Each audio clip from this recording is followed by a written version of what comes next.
Hello बच्चों, नमस्कार। आज हम व्याकरण शिक्षण की जो पाठ्य योजना बना रहे हैं व्याकरण की, उसमें आगे करेंगे। हमने शायद यहाँ पर अवबोधात्मक तक कर लिया था, जिसमें स्पष्टीकरण, विभेद और महत्व के बारे में हमने बातें कर ली थी।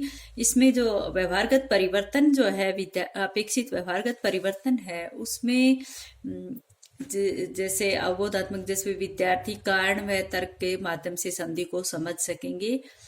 और ये स्पष्टीकरण हो जाता है कि इसमें बालक एक बार जब संधि का पाठ का अध्ययन कर लेता है तो इससे बच्चे में क्या परिवर्तन आता है कि वो कोई भी तर्क देकर, कोई भी उदाहरण देकर उस संधि को समझा सकता है, दूसरे को भी खुद भी समझ सकता है और दूसरे को उदाहरण देकर बता सकता है। विभेद का मतलब यहाँ पर विद्यार्थी संधि या समास में अंतर बता सकेंगे। अगर हम इसकी जगह सर्वनाम पढ़ रहे तो हम कहेंगे कि विद्यार्थी, अगर हमारा प्रकरण सर्वनाम का है तो कहेंगे कि विद्यार्थी सर्वनाम व संज्ञा में अंतर बता सकेंगे। ठीक है। नेक्स्ट अवबोधात्मक की महत्व, किस महत्व का अवबोध उसे होता है, तो इसमें विद्यार्थी अपेक्षित व्यवहारगत परिवर्तन क्या कर पाएगा कि विद्यार्थी संधि के महत्व से अवगत हो सकेगा। संधि का क्या महत्व है, इस बात से अवगत हो सके। जैसा भी जो भी टॉपिक हो उसको हम यहाँ पर लिखकर इस तरह से महत्व को बता सकते हैं। नेक्स्ट जो शिक्षण उद्देश्य है वो तीसरे नंबर पे आता है अपना कौशलात्मक। ध्यान रहे सभी को कि जो मुख्य जो शिक्षण बिंदु है, जो शिक्षण उद्देश्य है, उसको आप अलग पेन से लिखोगे इसी तरह से। ठीक है, ये हेडिंग बना के लिखोगे। कौशलात्मक तीसरा पॉइंट आ गया यहाँ पर, कौशलात्मक शिक्षण उद्देश्य का। तो कौशल का मतलब क्या होता है कि किसी कार्य को करने में दक्षता हासिल करना है, या फिर कोई कौशल प्राप्त करना, किसी में निपुणता प्राप्त करना कौशल होता है। ठीक है।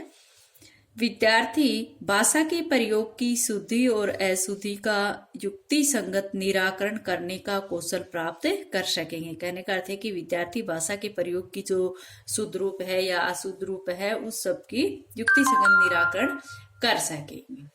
ठीक है, कोई कर सकने का कौशल प्राप्त करेंगे, यानी कि इस कार्य में वो पारंगत हो सकते हैं, निराकरण करने में कौशल प्राप्त कर सके। जैसा भी आपका कोई भी टॉपिक हो, लेकिन आपको इसी व्याकरण में, ग्रामर में यही लाइन चलेगी आपके यहाँ पर कौशलात्मक में। ठीक है। नेक्स्ट है विद्यार्थी विराम चिन्हों का समुचित प्रयोग कर सकेंगे। जब उनको भाषा ज्ञान हो जाएगा, विद्यार्थियों के भाषा का सही प्रयोग करना, शुद्धि अशुद्धि का प्रयोग हो जाएगा, तो विराम चिन्हों का समुचित प्रयोग करना भी सीख जाए। भाई भाषा से ही पता चलता है कि कहाँ पर विराम चिन्ह आएगा, कहाँ पर अल्प विराम चिन्ह आएगा। तो इस तरह का कार्य करने में बच्चा क्या करेगा, विद्यार्थी कर सकेगा, यानी कि उस कार्य को करने का कौशल उसमें विकसित हो चुका है। नेक्स्ट है विद्यार्थी नवीन शब्द रचना के कौशल को विकसित कर सकेंगे। विद्यार्थी नवीन, एक मिनट, विद्यार्थी नवीन शब्द रचना के कौशल को विकसित कर सकेंगे, यानी कि किसी भी नवीन शब्दों की जो रचना है किस तरह से होती है, उसको, उस रचना को करने के लिए बच्चों में कौशल विकसित हो जाता है। ठीक है। नेक्स्ट है विद्यार्थी अभ्यास के द्वारा प्राप्त ज्ञान का प्रयोग कक्षागत परिस्थितियों में कर सकेंगे। कर सकेंगे का मतलब होता है यहाँ पर उनमें ये योग्यता आ गई है, इस तरह का कार्य करने में वो कुशल हो चुके हैं, ये दक्षता, ये निपुणता उनमें आ चुकी है कि विद्यार्थी अभ्यास के द्वारा प्राप्त ज्ञान का प्रयोग कक्षागत परिस्थितियों में कर सकेंगे। जब भी कक्षा में उनको आवश्यकता पड़ेगी वो इस तरह का प्रयोग कर सकेंगे। ठीक है, ये था कौशल। नेक्स्ट है अभिव्यक्ति। चौथा जो पॉइंट है शिक्षण उद्देश्य का, मेन पॉइंट है वो है अभिव्यक्ति। और अभिव्यक्ति में क्या लिखेंगे, अभिव्यक्ति में व्यवहारगत परिवर्तन क्या होगा कि हम कह सकेंगे कि विद्यार्थी संधि के विभिन्न प्रयोगों द्वारा अपनी अभिव्यक्ति को विकसित कर सकेंगे। अगर अपना टॉपिक संधि है तो हम संधि कहेंगे, अगर अपना टॉपिक संज्ञा, सर्वनाम, विशेषण हो या फिर समास हो तो यहाँ पर हम कहेंगे कि विद्यार्थी समास के विभिन्न प्रयोगों द्वारा अपनी अभिव्यक्ति को विकसित कर सकेंगे। ठीक है, अगर संधि है तो हम संधि कहेंगे, समास है तो यहाँ पर समास। अभिव्यक्ति में नेक्स्ट कौशल क्या विकसित होगा, नेक्स्ट व्यवहारगत परिवर्तन क्या होगा?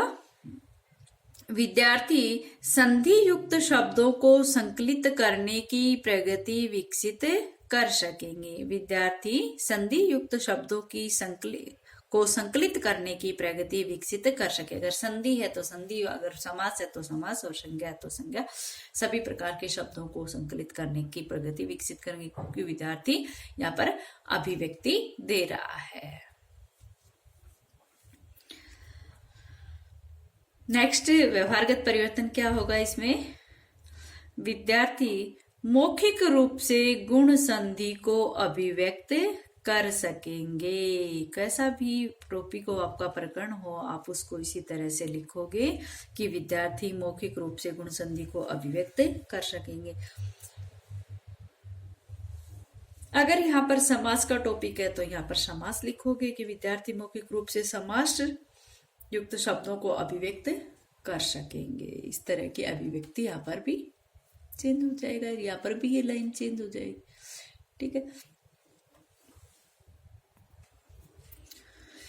नेक्स्ट जो शिक्षण उद्देश्य आएगा वो आएगा अभिवृत्ति। अभिवृत्ति में क्या आएगा? इसमें व्यवहारगत परिवर्तन क्या आएगा कि विद्यार्थी व्याकरण शिक्षण के प्रति सकारात्मक अभिवृत्ति विकसित कर सकेंगे। टॉपिक चाहे कोई भी हो, आपको अभिवृत्ति में यही लाइन लिखनी है, क्योंकि ग्रामर का टॉपिक है और ग्रामर में आप यानी कि व्याकरण शिक्षण के प्रति सकारात्मक अभिवृत्ति विकसित कर सकेंगे, यही बात लिखेंगे, चाहे संज्ञा हो सर्वनाम। अब लास्ट शिक्षण उद्देश्य अभिरुचि। तो अभिरुचि में व्यवहारगत परिवर्तन क्या आएगा कि विद्यार्थी अपनी पाठ्य पुस्तक से संधि युक्त शब्दों का चयन कर अभ्यास युक्त तालिका बना लेंगे। अगर संधि है तो आपने संधि को चुनना है, अगर समास है तो समास युक्त शब्दों को चुनना है, और अगर संज्ञा सर्वनाम है, अगर संज्ञा के भेद है तो आप उसी तरह से जिनसे संख्या युक्त या जातिवाचक संख्या युक्त शब्दों को चयन कर अभ्यास युक्त तालिका बना सकेंगे। ठीक है, भाई पाठ्य पुस्तक में जो भी संधि का टॉपिक है या संज्ञा का है या जातिवाचक संज्ञा का है या विशेषण का है तो विशेषण युक्त शब्दों का चयन कर अभ्यास युक्त तालिका बना सकेंगे। इसी तरह से आप लिखोगे। ठीक, इसके साथ आपके शिक्षण उद्देश्य और अपेक्षित व्यवहारगत परिवर्तन जो है वो कंप्लीट हो जाते हैं और हम यहाँ पर इसको बंद कर देते हैं।